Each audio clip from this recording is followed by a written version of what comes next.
One day, this woman sits down in a coffee shop with her friends, and she takes a sip of coffee, and she dies almost instantly. How? So the woman's name is Mirna, and 2 years before that, she's in Sydney, Australia, eating at a restaurant with her best friend from college, this woman, Jessica. And Jessica, she's there complaining about her boyfriend, and Mirna decides to give her a little advice. Mirna basically says, your boyfriend's trash, you need to break up with him. And Jessica gets pissed, because Mirna just called out her relationship. So she stands up and immediately just storms out of the restaurant. Now, this little moment is important because allegedly it creates sort of a rift between the two of them. And from there, their lives go in two completely different directions. Jessica, her relationship falls apart, she gets depressed, she gets fired from her graphic design job, she's drinking a lot. At one point, she gets so drunk she crashes her car into a retirement home. She's in and out of the hospital because she keeps trying to unalive herself. I mean, all kinds of stuff. While Mirna, her life's going great. Her career's looking good, she gets married to her longtime boyfriend, they have a wedding in Bali,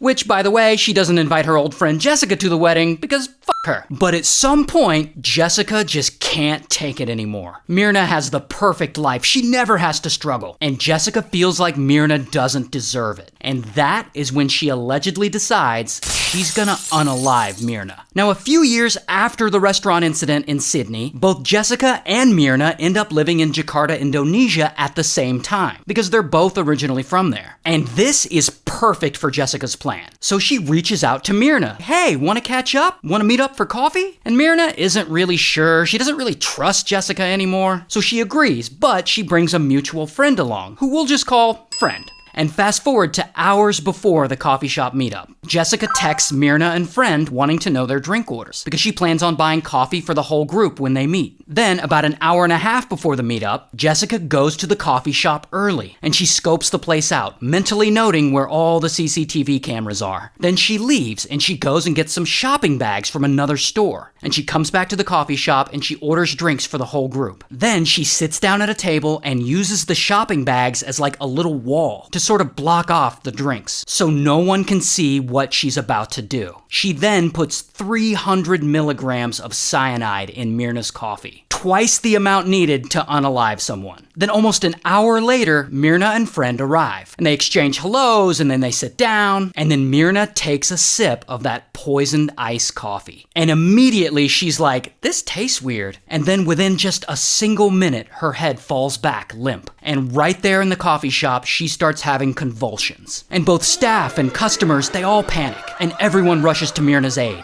Everyone except for Jessica, who's just sitting there, showing no emotion. But then, during all this commotion, I guess Jessica suddenly feels like she needs to point fingers at someone, and she decides to accuse the coffee shop of putting something in Mirna's drink. She's like, what did you put in her coffee? And that is where Jessica screws up. Because she accused the coffee shop manager is like, well, now I need to prove we didn't put anything in there. So instead of throwing it away, coffee shop manager takes Mirna's iced coffee and she saves it. Meanwhile, they rush Mirna to the hospital, but unfortunately, it's too late. She doesn't make it. And they investigate, and they ultimately conclude that she did indeed die of cyanide poisoning. Then about 3 days after Mirna's death, police get the iced coffee that the manager had saved, and they get it tested. And sure enough, they find it contains about 300 milligrams of cyanide. So they arrest Jessica. I couldn't find any mugshots of her. I don't know if they actually do mugshots in Indonesia. But here's what she looks like in real life. So she goes to trial. The trial goes on for 5 months, and it becomes the biggest national spectacle in Indonesia, dominating every headline, watched by millions of Indonesians, with a lot of people debating whether or not she's actually guilty. But unfortunately for her, Jessica ultimately is found guilty and she's sentenced to 20 years in prison. So,